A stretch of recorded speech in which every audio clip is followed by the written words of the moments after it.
Opportunity to hear from Dr. Rassie Erasmus recently, and he spoke of potentially players being rested.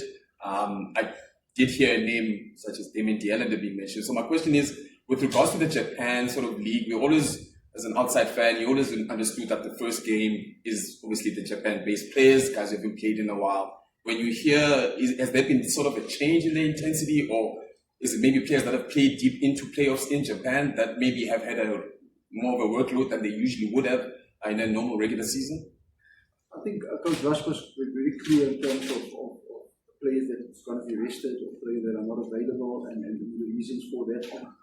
Obviously, the coaches or the medical staff and conditioning staff have assessed the players' workload over in their season in terms of their clubs and where they are, and also take into consideration the season that lies ahead.